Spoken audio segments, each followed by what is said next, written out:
Hello friends, SM academy या YouTube चॅनलमध्ये आपल्या सर्वांचं मनपूर्वक स्वागत। या व्हिडिओमध्ये आपण कॉमर्स 106 म्हणजे वाणिज्यशास्त्र या विषयाचे पेपर बघणार आहोत। आपण यापूर्वी एक प्रश्नपत्रिका सोडवून दाखवली आहे, ठीक आहे। आता आपण बघणार आहोत काही प्रश्नपत्रिका, दोन प्रश्नपत्रिका आहेत जी मे 2018 आणि 16 पुढे एक आहे। तर या प्रश्नपत्रिकेमध्ये कोणते प्रश्न आलेले आहेत आणि कोणत्या प्रश्नाचं रिपीटेशन झालेलं आहे त्यानुसार तुम्ही अभ्यास करा किंवा जेवढे प्रश्न आता आपण वाचणार आहोत या प्रश्नपत्रिकेतले ते सर्व प्रश्नांचं एक वेळा ओव्हरलुक करा, पॉइंट वाईज नोट करून ठेवा। म्हणजे परीक्षेला जाण्यापूर्वी एक वेळा त्याच्यावर नजर टाका, त्यांचं स्पष्टीकरण त्या पॉइंटचं तुम्ही स्वतःच्या भाषेत लिहा, पेपर तुम्हाला व्यवस्थित सोडवता येईल, ठीक आहे। पहिला प्रश्न, अर्थशास्त्राची व्याख्या लिहा व त्याचे स्वरूप स्पष्ट करा। या प्रश्नाचं उत्तर लिहून दिलेलं आहे। श्रम या उत्पादन घटकाची वैशिष्ट्ये विवेचन करा। या प्रश्नाचं उत्तराबद्दल मी तुम्हाला सांगितलेलं आहे की उत्पादन घटक याच्यामधलं आपल्याला एक प्रश्न होता की उत्पादन घटकांपैकी प्रत्येक एक घटकाचं इथे आपल्याला वैशिष्ट्य विचारतात। मागच्या प्रश्नपत्रिकेत कुठले उत्पादन घटक होतं? भूमी या उत्पादन घटकाची वैशिष्ट्ये होती आणि इथे काय विचारले? श्रम या। आणि मी तुम्हाला एक चार्ट तो वाचायला सांगितला होता पुस्तकातला। मागणी ठरवणारे घटक कोणते आणि त्यातील कोणत्याही 5 चे थोडक्यात स्पष्टीकरण लिहा। या प्रश्नाचं उत्तर लिहून दिलेलं आहे मी। परिपूर्ण स्पर्धेची कोणतीही 5 गृहीते विवेचन करा। म्हणजे इथं ॲझम्पशन्स विचारलेले आहेत आणि आपण मागे काय प्रश्न विचारला होता? वैशिष्ट्ये, म्हणजे पूर्ण स्पर्धेची मागे वैशिष्ट्ये विचारली होती आणि इथे विचारलेलं आहे गृहीते, ती तुम्हाला पुस्तकातनं वाचायची। वास्तव मजुरी ठरविणारे घटक विवेचन करा। म्हणजे प्रत्यक्षात मजुरी मिळण्यासाठी, म्हणजे इथे तुम्हाला हाताला काम मिळण्यासाठी कोणकोणते घटक महत्त्वाचे आहेत त्याविषयी प्रश्न विचारलेला आहे। दुसरा प्रश्न, त्यातला पहिला, वाणिज्याच्या विकासातील विविध टप्पे थोडक्यात लिहा। वाणिज्य म्हणजे 2 गोष्टींचा समावेश असतो, व्यापार आणि त्याच्या अनुषंगाने येणारे घटक। जागतिकीकरणाचे कोणतेही 5 तोटे लिहा। जागतिकीकरण झालं म्हणून काही फायदे आणि काही तोटे झालेले आहेत, तर या प्रश्नामध्ये फायदे आणि तोटे हे दोन्हीवर आधारित प्रश्न येतात, त्याच्यामुळे पुस्तकातनं तुम्हाला जागतिकीकरणाचे फायदे आणि तोटे वाचून घ्यायचे आहेत। वाणिज्याची व्याप्ती स्पष्ट करणारे कोणतेही 5 मुद्दे लिहा। म्हणजे आता इथे काय होती? अर्थशास्त्राची व्याप्ती होती, इथे काय विचारले? वाणिज्याची व्याप्ती स्पष्ट करणारे 5 मुद्दे, म्हणजे वाणिज्यामध्ये कोणकोणत्या घटकांचा अभ्यास केला जातो। किरकोळ व्यापाऱ्याकडून घाऊक व्यापारी आणि उत्पादक यांना दिल्या जाणाऱ्या सेवांचे विवेचन करा। या किरकोळ व्यापारी जो असतो तो या घाऊक व्यापाऱ्याकडनं वस्तू खरेदी करत असतो, त्याला हव्या त्या प्रमाणात आणि उधारीवर सुद्धा। आणि हा घाऊक व्यापारी जो असतो म्हणजे होलसेलर, तो उत्पादकाचा माल किरकोळ व्यापाऱ्यांपर्यंत पोहोचवत असतो। हा या दोन्ही घटकातला काय असतो? दुवा असतो। याविषयी आपण अभ्यास केलेला आहे। तर हा घाऊक व्यापारी कोणकोणत्या सेवा देतो उत्पादकांना? उत्पादकांना फक्त उत्पादनावर लक्ष देण्याची गरज असते, त्याच्या वितरणावर किंवा विनिमयावर नाही। हे जे आपण अभ्यासलेलं आहे ते फक्त इथं त्या प्रश्नाचं उत्तर तुम्हाला जसंच्या तसं लिहिलं किंवा थोडीशी लँग्वेज बदलून लिहिलं तरी चालणार आहे। साखळी पद्धतीच्या दुकानांची वैशिष्ट्ये लिहा। मागे काय होतं? विविध भांडाराची आणि ते साखळी पद्धतीच्या दुकाने, म्हणजे एकच दुकान आहे, त्याचं वेगवेगळ्या ब्रँचेस आहेत, वेगवेगळ्या हे आहेत, साखळ्या आहेत। म्हणजे एक दुकान एका गल्लीत म्हणजे एका शहरात असेल तर त्याच नावाचं त्याच मालकाचं दुसरं दुकान दुसऱ्या शहरात असतं, म्हणजे त्यांची काय असते? साखळी असते।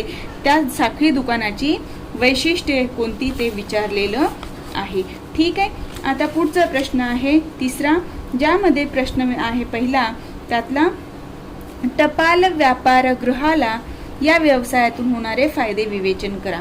टपाल व्यापारगृह म्हणजे जिथे टपाल आपलं जातं, पोस्ट खातं, तिथं त्यांना या व्यवसायातून कोणते फायदे होतात? तर व्यावसायिक काय करत असतात की त्यांची ॲड जी करायची आहे त्याच्यामध्ये आपण बघितलं होतं की व्यावसायिक या टपाल खात्यातून स्वतःच्या नावाची कार्ड, डायऱ्या किंवा आपलं काय कॅलेंडर वगैरे वेगवेगळ्या ग्राहकांपर्यंत पोहोचवत असतात आणि त्याच्यातून टपाल खात्याला फायदा होत असतो, त्याचं तुम्हाला विवेचन करायचं आहे। घाऊक व्यापाऱ्याची कार्य स्पष्ट करा। या प्रश्नाचं उत्तर आपण ऑलरेडी बघितलेलं आहे. तिथे किरकोळ व्यापाऱ्याची पण कार्य विचारलेली आहेत. म्हणजे तुम्हाला घाऊक व्यापारी आणि किरकोळ व्यापारी या दोघांचं पण काम काय आहे ते लक्षात घ्यायचं आहे. आंतरराष्ट्रीय व्यापाराची आवश्यकता का आहे, फक्त 5 मुद्दे लिहा. तर आंतरराष्ट्रीय व्यापारामध्ये का आवश्यकता असते, तर अतिरिक्त जे उत्पादन झालेलं असतं ते विकण्यासाठी दुसऱ्या देशाची बाजारपेठ लागते, किंवा आपल्याकडे ज्या वस्तू निर्माण होत नाही त्या आयात करण्यासाठी सुद्धा आंतरराष्ट्रीय व्यापाराची गरज लागते. आणखीन चांगल्या ज्या गुण असलेल्या किंवा क्वालिटीज असलेल्या वस्तू आपण आयात करू शकतो. तंत्रज्ञान आयात करू शकतो. म्हणजे ज्या गोष्टी आपल्याकडे नाही आहेत त्या आपण आयात करतो, आणि ज्या गोष्टींची दुसऱ्यांकडे कमतरता आहे आणि आपल्याकडे जास्त आहेत त्या विकू शकतो. या सर्व गोष्टींसाठी आपल्याला आंतरराष्ट्रीय व्यापाराची आवश्यकता असते. ते तुम्हाला 5 मुद्द्यांच्या द्वारे लिहायचं आहे. सागरी विम्याच्या कोणत्याही 5 प्रकाराचे विवेचन करा. सागरी विमा म्हणजे काय, मरीन इन्शुरन्स. आता सागरी विम्यामध्ये व्यापारी जे असतात आपला माल सागरी वाहतुकीद्वारे एका देशातून दुसऱ्या देशात पाठवत असतात. ह्या मालाला जर धोका निर्माण झाला तर जे नुकसान होणार आहे ते टाळण्यासाठी विमा काढला जातो. तर ह्या विम्याचे 5 प्रकार कोणते ते तुम्हाला लिहायचं आहे. व्यापारी पत्रांची कोणतीही 5 अंतर्गत वैशिष्ट्ये विवेचन करा. मागच्या प्रश्नपत्रिकेमध्ये आपण व्यापारी पत्राची अंतर्गत व बाह्य वैशिष्ट्ये बघितलेली आहेत. त्यातली 5 अंतर्गत वैशिष्ट्ये लिहायचं या प्रश्नाचं उत्तर लिहून दिलेलं आहे. सहकारी संस्थेचे दोष कोणते. सहकारी संस्थेचे दोष आपण बघितलेले आहेत मागच्या विषयाच्या याच्यामध्ये. ते तुम्हाला GKN मध्ये ते तुम्हाला लिहायचे. सहकारी संस्था वगैरे काय आणि त्याचे दोष कोणते आहेत ते तुम्हाला माहिती आहे. खात्यांचे प्रकार, त्यांची उदाहरणे व त्यासाठी नावे व जमा परिणामांसाठी असलेले नियम लिहा. खात्यांचे प्रकार, आता बचत खाते, मुदत खाते, चालू खाते हे खात्यांचे वेगवेगळे प्रकार आहेत. ते उदाहरणं द्यायचे आणि त्यांची नावं आणि जमा करण्यासाठी असलेले नियम. ठीक आहे. खालील व्यवहाराची रोजकीर्द बनवा. प्रत्येक प्रश्नपत्रिकेमध्ये जनरल एंट्रीज किंवा ट्रायल बॅलन्स आहे. तर ते तुम्हाला अभ्यास करून ठेवायचा आहे आणि त्याची नोंद कशी घ्यायची ते बघून ठेवा आणि त्यानुसार नोंदी घ्या. आणि जास्तीत जास्त 5 ते 10 एंट्री तुम्हाला दिलेली आहेत. खरेदी पुस्तकाचा अर्थ लिहा आणि त्याचा नमुना तयार करा आणि त्यातील 3 नोंदी करा असं सांगितलेलं आहे. खरेदी पुस्तक म्हणजे काय, जो कुठला माल आपण खरेदी करतो त्याविषयीची माहिती त्याच्यामध्ये लिहिलेली असते. ते कोणत्या नमुन्यामध्ये लिहिलेली असते त्याचा नमुना तयार करायचा आहे आणि असे 3 एंट्री घेऊन तुम्हाला दाखवायचे आहेत. व्यवसायाचे अंतिम लेख हे कोणते व ते का तयार केले जातात. आता व्यवसाय केला जातो तेव्हा एका आर्थिक वर्षामध्ये 1 एप्रिल ते 31 मार्च हा जो कालावधी असतो. आता जर बघितलं 1 एप्रिल 2022 ते 31 मार्च 2023 हा काय आहे, इथे आर्थिक वर्ष आहे.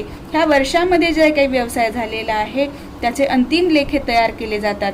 आणि ते का तयार केले जातात, तर या वर्षभरामध्ये आपल्याला किती नफा झाला, किती तोटा झाला, प्रत्येक विभागामध्ये कोणकोणते बदल करणे आवश्यक आहे, या सर्व गोष्टी त्यातनं लक्षात येतात. म्हणून व्यवसायाची लेखे तयार करणे गरजेचं आहे. ठीक आहे. आता पुढची प्रश्नपत्रिका बघूया. अर्थशास्त्राचा अर्थ स्पष्ट करा. या अर्थशास्त्र म्हणजे काय, अर्थशास्त्राचा अर्थ मी तुम्हाला इथे पहिले सोडवून दाखवलेला आहे. उत्पादनाचे घटक स्पष्ट करा याविषयी तुम्हाला सांगितलेलं आहे, सोडवून दाखवलेलं आहे. त्याचं फक्त तुम्हाला स्पष्टीकरण लिहायचे. मागणीवर प्रभाव टाकणारे आणि मागणीचे निर्धारक घटक या प्रश्नाचं उत्तर दिलेलं आहे. पूर्ण स्पर्धेच्या बाजाराची वैशिष्ट्ये सांगा या प्रश्नाचं उत्तरही दिलेलं आहे. आणि WTO वर टीप लिहा या प्रश्नाचं सुद्धा उत्तर मी जसंच्या तसं तुम्हाला, म्हणजे तो प्रश्न जे मागे जी तुम्हाला मी प्रश्नपत्रिका नोव्हेंबर 18 सोडून दाखवली तेच प्रश्न जसेच्या तसे इथे या प्रश्नपत्रिकेत आलेले आहेत. ठीक आहे. पैशांची उत्क्रांती यावर चर्चा करा. आपण बघितलं होतं पैसा म्हणजे काय आणि पैशाचे कार्य, पण इथे पैशाची उत्क्रांती कशी झाली, पैसा कसा निर्माण झाला. आधी जेव्हा माणूस रानटी अवस्थेत होता तेव्हा काय वापरायचा पैसा म्हणून, नंतर वस्तू विनिमय पद्धती आली, नंतर पैशाचा विकास झाला, त्याविषयी तुम्हाला माहिती यायची. आणि व्यवसायाचे महत्त्व स्पष्ट करा. व्यवसायामुळं काय काय घडतं त्याच्याविषयी माहिती लिहायची आहे. किरकोळ व्यापाराची कार्य थोडक्यात स्पष्ट करा. ह्या प्रश्नाचं उत्तर ऑलरेडी लिहून दिलेले मी. बघा मागच्या प्रश्नपत्रिकेत होतं घाऊक व्यापाराची कार्य, मी आणि तुम्हाला सांगितलेलं की किरकोळ व्यापाराची होऊ शकतं, तर हे किरकोळ व्यापाराची कार्य.